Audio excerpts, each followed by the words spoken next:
இப்போ உங்க மனசுக்குள்ள எப்பவும் ஓடிட்டு இருக்கிற அந்த ஒரு சத்தத்தை நீங்க எப்போதாவது கவனிச்சிருக்கீங்களா? அதாவது ஒரு ரேடியோ பின்னாடி ஓடிட்டே இருக்கிற மாதிரி ஒரு தொடர்ச்சியான குரல் அது. ஆமா. அது கடந்த காலத்த பத்தின கவலையோ, இல்ல எதிர்காலத்த பத்தின பயமோ அல்லது உங்கள நீங்களே விமர்சனம் பண்ணிக்கிற ஒரு குரலா கூட இருக்கலாம். அது பேசிக்கிட்டே இருக்கும். சில நேரங்கள்ல அந்த அதிகாலை 3 மணிக்கு முழிப்பு வந்தா மனம் எப்படி ஓடத் தொடங்கும் பாருங்க. அதுதான் அந்த இரைச்சல். எக்ஸாக்ட்லி. அது ரொம்ப தொந்தரவான ஒரு விஷயம் தான். இன்னைக்கு இந்த ஆழமான அலசல்ல நாம எக்கார்ட் டோலேவோட சிந்தனைகளை மையமா வச்சு பேசப் போறோம். மனிதர்கள் ஏன் இந்த நிகழ்காலத்தை இவ்ளோ மிஸ் பண்றாங்க அப்படிங்கறத தான் நம்ம அலசப் போறோம். அது மட்டும் இல்லாம, ஒரு பூங்காவுல சண்டை போட்டுக்கிற 2 வாத்துகள் எப்படி நம்மளோட இந்த மன அழுத்தத்துக்கு ஒரு பாடம் கத்துக் கொடுக்கும் அப்படிங்கறதையும் பார்க்க போறோம். ரைட். சரி, இத கொஞ்சம் விரிவாக பார்ப்போம். நாம விழித்திருக்கும் ஒவ்வொரு நொடியும் ஏதோ ஒரு சிந்தனையில சிக்கி தவிக்கிறோம் இல்லையா? கண்டிப்பா.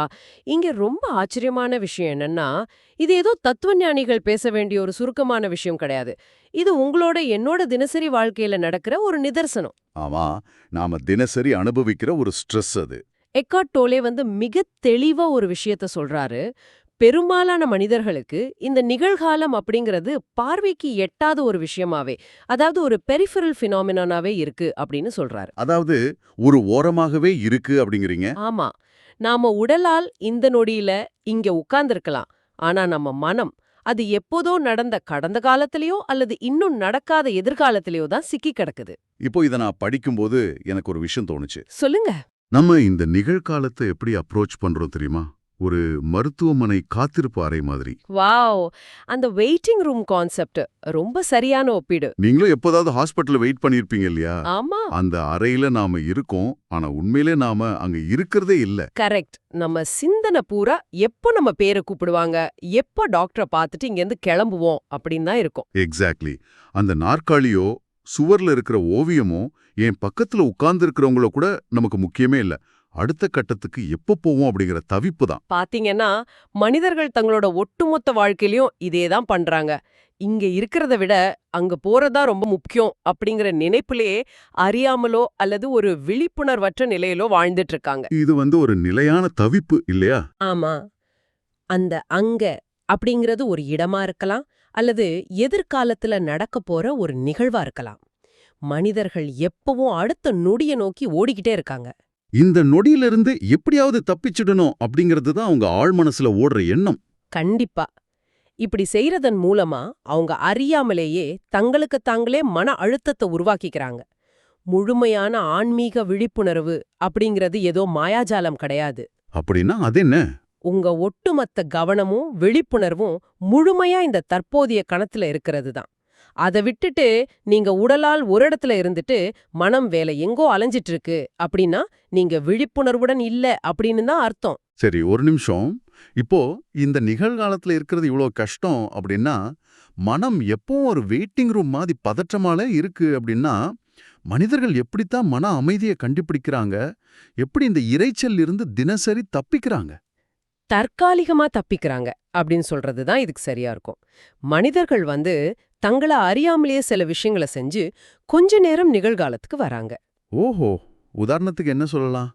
இப்போ ரொம்ப சுவையான ஒரு சாப்பாடு சாப்பிடும்போது பாத்தீங்கன்னா, உங்க கவனம் முழுக்க அந்த சுவை மேல மட்டுமே இருக்கும், ரைட்? அது ஒரு சின்ன இடைவெளி. ஆமா, அந்த நொடியில வேற எதுவும் பெருசா தோணாது. அதே போல உடல் உறவு போன்ற சிற்றின்பங்களும் மனிதர்களை ஒரு குறுகிய காலத்துக்கு முழுமையா நிகழ்காலத்துக்கு இழுத்துட்டு வருது.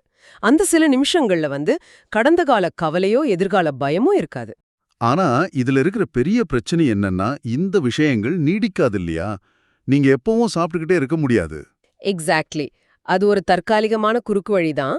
ஆனா சில மனிதர்கள் இதை இன்னும் தீவிரமான வழிகள்ல கையாள்றாங்க அப்படிங்கறதையும் அவர் குறிப்பிடுறாரு. ஆமா, அதாவது மது வருந்துவது, அந்த கடுமையான ட்ரிங்க்ஸ் சாப்பிடுறது இல்லையா? கரெக்ட். மனசுக்குள்ள ஒலிக்கிற அந்த பதற்றமான குரல, அந்த ஃப்ரான்டிக் வாய்ஸ அடக்க மது குடிக்கிறது இல்ல சிகரெட் பிடிக்கிறது மாதிரி பழக்கங்களுக்கு அடிமையாகிறாங்க. ஒரு ஸ்டிஃப் ட்ரிங்க், அதாவது கடுமையான மதுவை குடிக்கும்போது மூளையோட சிந்தனை பகுதி தற்காலிகமா மறுத்து போயிடுது. சோ அந்த குரல் அடங்குது அப்படின்னு சொல்லலாம். ஆனா அந்த குரல் அப்படின்னு நாம சொல்றது ஏதோ மனநல பாதிக்கப்பட்டவங்க கேட்கிற மாயக்குரல் கிடையாது தானே? நிச்சயமா இல்ல. இது மிக முக்கியமான ஒரு வேறுபாடு.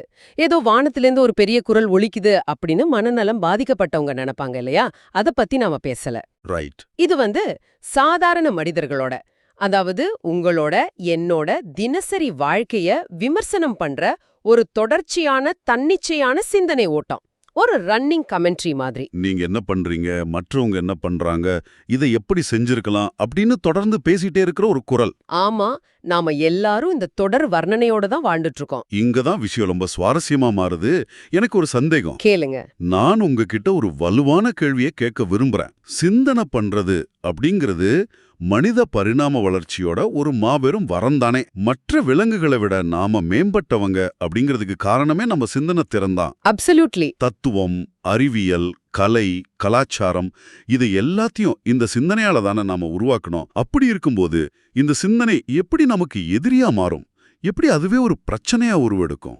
இது ஒரு மிகச்சிறந்த கேள்வி. சிந்தனை அப்படிங்கிறது உண்மையிலேயே ஒரு அற்புதமான பரிணாம வளர்ச்சி தான். மனித குலம் இவ்வளவு தூரம் முன்னேறியதுக்கு அதுதான் காரணம். ஆமா. பின்ன எப்படி அது ஒரு சிக்கலா மாறுச்சு? ஒரு விஷயத்த நாம உணரணும். எந்த ஒரு மாபெரும் வளர்ச்சிக்கும் நாம ஒரு விலைய கொடுக்க வேண்டியிருக்கும். இத புரிஞ்சுக்க நாம பல ஆயிரம் வருஷங்கள் பின்னோக்கி போகணும். ஓகே. மானுடவியலாளர்கள், அதாவது ஆந்த்ரோபாலஜிஸ்ட்ஸ் ஒரு சுவாரஸ்யமான கோட்பாட்டை முன்வைக்கிறாங்க. என்ன கோட்பாடு அது? ஆதிகால மனிதர்களுக்குள்ள முதல் முறையா வார்த்தைகள் உருவானப்போ, அதாவது மொழி உருவாகி அவங்க தங்களுக்குள்ள சிந்திக்க தொடங்கினப்போ, தங்களுக்குள்ள கேக்குற அந்த வார்த்தைகளை கடவுளோட குரல் அப்படின்னு அவங்க நம்புனாங்களாம். கடவுளின் குரலா? ஒரு நிமிஷம், தங்களுக்குள்ள கேட்கிற குரலை கடவுளின் குரலா நினைச்சாங்க அப்படிங்கிறது சற்று ஆச்சரியமா இருக்கு. ஆனா யோசிச்சு பாருங்க, மூளைக்குள்ள திடீர்னு ஒரு குரல் ஒலிச்சா அது எங்கிருந்து வருதுன்னு தெரியாம ஆதிகால மனிதன் பயந்துதானே போவான். அது அவங்களுக்கு முற்றிலும் புதிதான ஒரு அனுபவம். லாஜிக் புரியுது. ஆனா அது எப்படி காலப்போக்குல ஒரு கொடுங்கோலனா, அதாவது ஒரு டைரண்டா மாறுச்சு? குரல் கேக்குது சரி, அது ஏன் எப்போ நெகட்டிவாவே பேசுது? இத ஒரு பரந்த கண்ணோட்டத்துல பார்த்தோம்னா மனித மூளை எப்படி வடிவமைக்கப்பட்டிருக்கு அப்படிங்கிறது புரியும். எப்படி வடிவமைக்கப்பட்டிருக்கு? மனித மூளையோட முக்கிய வேலை உங்களை சந்தோஷமா வச்சுக்கிறது கிடையாது, உங்களை உயிரோட வாழ வைக்கிறது தான். அதாவது சர்வைவல். ஓ, காட்டுல வாழற மனிதன் எப்பவும் ஆபத்துகளை பத்தியே யோசிக்கணும். எக்ஸாக்ட்லி. ஒரு புலி எப்போ வரும், சாப்பாடு எப்போ தீரும், இப்படி நெகட்டிவான விஷயங்கள்லயே அதிக கவனம் செலுத்துற ஒரு திறன் நம்ம மூளைக்கு இருக்கு. ஆமா, அது ஒரு சர்வைவல் மெக்கானிசம். கொஞ்சம் கொஞ்சமா மனிதர்கள் பொருட்களுக்கும் மற்ற மனிதர்களுக்கும் பெயர் வைக்க தொடங்குனாங்க. நான் ஜான், இது நீ அப்படின்னு தங்களை அடையாளப்படுத்திக்கிட்டாங்க. ஓகே, அந்த இடத்துல தான் சிக்கல் ஆரம்பிக்குதா? ஆமா, இங்கதான் மிகப்பெரிய வீழ்ச்சி தொடங்குச்சு. தாங்கள் உருவாக்குற அந்த சத்தத்துக்கும் பெயர்களுக்கும் ஏதோ ஒரு சுடந்த உண்மை இருக்கு அப்படின்னு மனிதர்கள் நம்பத் தொடங்குனாங்க. ஆஹா. பல ஆயிரம் வருஷங்கள் செல்ல செல்ல பாத்தீங்கன்னா தங்களுக்குள்ள ஒலிக்கிற அந்த பாதுகாப்பிற்கான குரலையே தங்கள் அடையாளம் அப்படின்னு நம்பத் தொடங்கிட்டாங்க. இப்ப எந்த மனுஷனை பார்த்தாலும் அவனோட மனசுக்குள்ள ஓடுற அந்த கதையோட அவன் தன்னை முழுமையா அடையாளப்படுத்திக்கிறான். கரெக்ட். இந்த அடையாளப்படுத்துதல், அதாவது ஐடென்டிஃபிகேஷன் தான் மிகப்பெரிய சிக்கல் அப்படிங்கிறத நான் இப்போ உணர்றேன். அதாவது நாம சிந்தனையை பயன்படுத்துறது போய் சிந்தனை நம்ம பயன்படுத்த தொடங்கிடுச்சு. மிக சரியா சொன்னீங்க. இன்னைக்கு அந்த குரல் கடவுளோட குரலா இல்ல, அது நம்மள நிர்வகிக்கிற ஒரு கொடுங்கோலனின் குரலா மாறிடுச்சு. நீ எதையும் சரியா செய்யறதில்ல, ஏன் அப்படி செஞ்ச அப்படின்னு அது நம்மள பார்த்தே கேக்குது. அந்த குரல் நம்மள முதல் நபராகவோ இரண்டாம் நபராகவோ விழிச்சு பேசுது. ஆமா, ஒருவரோடு ஒருவர் பேசிக்கிற மாதிரி மனசுக்குள்ளேயே ஒரு பெரிய விவாதமே நடக்கும். இது ஒவ்வொரு நாளும் ஒரு சித்திரவதையா, டெய்லி டார்ச்சரா மாறிடுது. அது 100% உண்மை.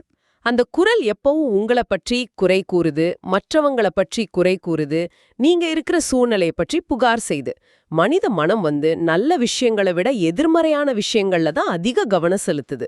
ஏன்னா எதிர்மறையான எண்ணங்களுக்குள்ள நுழைஞ்சு அதை இன்னும் தீவிரமாக்குறது மனசுக்கு ரொம்ப சுலபம், ரைட்? எக்ஸாக்ட்லி.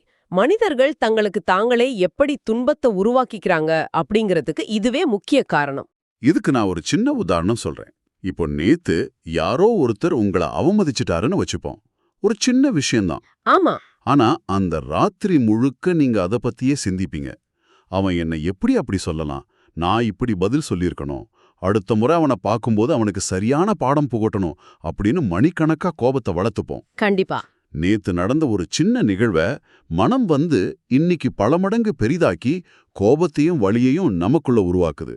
அது முடிஞ்சு போன ஒரு விஷயம் என்றோ அதை விட்டுட்டு நிகழ்காலத்துக்கு வருவோம் என்றோ மனம் சொல்றதே இல்ல. இது மனிதர்களோட பிரத்யேகமான ஒரு சாபம் அப்படின்னே சொல்லலாம். கடந்த கால நிகழ்வுகளை மனசுக்குள்ள உயிருடன் வச்சிருக்கிற இந்த திறன் விலங்குகளுக்கு கிடையாது. ஆமா, அவங்க அப்படி பண்றதில்ல.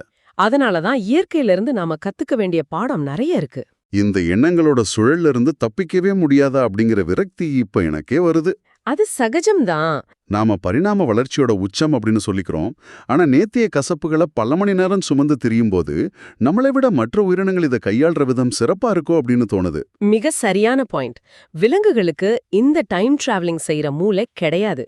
எக்கார்ட் டோலே இத மிக அழகா ஒரு உதாரணம் மூலமா விளக்குறாரு. ஆமா, அந்த வாத்துகளோட கதை தானே இது எனக்கு ரொம்ப பிடிச்ச பகுதி. ரைட். அவர் தி பவர் ஆஃப் நவ் அப்படிங்கிற தன்னோட புகழ்பெற்ற புத்தகத்தை எழுதி கொண்டிருந்த போது தினமும் ஒரு பூங்காவுக்கு நடந்து செல்றத வழக்கமா வச்சிருந்தாரு. அங்க அவர் பார்த்த ஒரு காட்சி அவருக்கு ஒரு பெரிய திறப்ப தந்துச்சு. அவர் பூங்காவுல உட்கார்ந்திருக்கும் போது 2 வாத்துகள் ஒண்ணுக்கு ஒருத்தர் மிக ஆக்ரோஷமா சண்டை போட்டுக்குது இல்லையா? ஆமா, பார்க்கவே ரொம்ப பயங்கரமான சண்டை போல தெரியுது.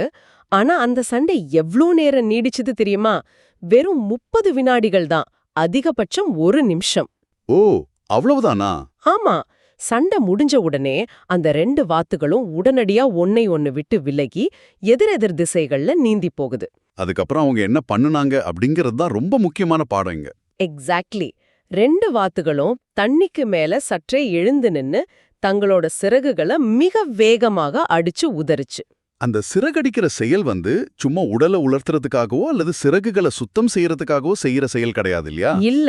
அந்த சண்டைனால உருவான ஆத்திரத்தை, அந்த அதிகப்படியான எனர்ஜியை உடனடியா கடந்து செல்றதுக்காக, அதை தங்கள் உடலை விட்டு வெளியேற்றதுக்காக செய்யற ஒரு செயல்தான் அது. வாவ்! சிறகுகளை வேகமா அடிச்சு ஆத்திரத்தை உதர்ன மறுகணமே அவை அமைதியா நீந்த தொடங்கிடுது. எதுவும் நடக்காதது போல. இத நான் யோசிச்சு பாக்குறேன். ஒருவேளை மனிதன் ஒரு வாத்தா இருந்திருந்தா என்ன நடந்திருக்கும்? சண்டை முடிஞ்ச பின்பும் அந்த வாத்து எதிர்ப்புறமா நீந்திக் கொண்டே தனக்குள்ள முணுமுணுக்கும். ஆமா, எப்படி முணுமுணுக்கும்? அந்த வாத்து என்னை எப்படி பார்க்கலாம்? அவனுக்கு எவ்வளோ திமிரு! அவன் என்ன நினைச்சிட்டு இருக்கான்? நாளைக்கு இதே குளத்துக்கு அவன் வருவான், அப்ப வச்சுக்கிறேன் அவனெல்லாம் ஒரு வாத்துன்னு என் முன்னாடி நிக்கிறான் அப்படின்னு தனக்குள்ளே ஒரு பெரிய நாடகத்தை ஓடிட்டு இருக்கும். நீங்க சொல்றது ரொம்ப வேடிக்கையா இருந்தாலும் அதுதான் மனித மனதோட நிதர்சனம். விலங்குகளுக்கு மனிதர்களை போல கடந்த கால கசப்புகளை மனசுக்குள்ள உயிருடன் வச்சிருக்கிற மைண்ட் கிடையாது. அவங்க சண்டை போடுறாங்க, ஆத்திரத்தை உடனடியா உதிர்றாங்க, கடந்து போறாங்க. ஆனா மனிதர்களாகிய நீங்க பாத்தீங்கன்னா நேத்திய கசப்ப இன்னைக்கு மட்டுமல்ல அடுத்த 10 வருஷங்களுக்கும் சுமந்து திரியிறீங்க. ஆக இதற்கெல்லாம் என்ன அர்த்தம்? சிந்தனையோட பிடியிலிருந்து நாம எப்படிதான் தப்பிக்கிறது? நாம மனிதர்கள், நம்மால வாத்துகளை போல சட்டென்று அனைத்தையும் உதறிவிட்டு போயிட முடியுமா என்ன? கண்டிப்பா முடியும். எக்கார்ட் டோலே வழங்குற இந்த போதனை அதையேதான் சுட்டி காட்டுது. மனிதர்கள் தங்களோட நிகழ்காலத்தை விட்டுட்டு எப்படி எண்ண ஓட்டங்கள்ல சிக்கிக்கிறாங்க அப்படிங்கறத நீங்க புரிஞ்சுக்கணும். ஓகே. உண்மையான அமைதி அப்படிங்கிறது இந்த மனதோட இரைச்சலை கடந்து செல்றதுல தான் இருக்கு.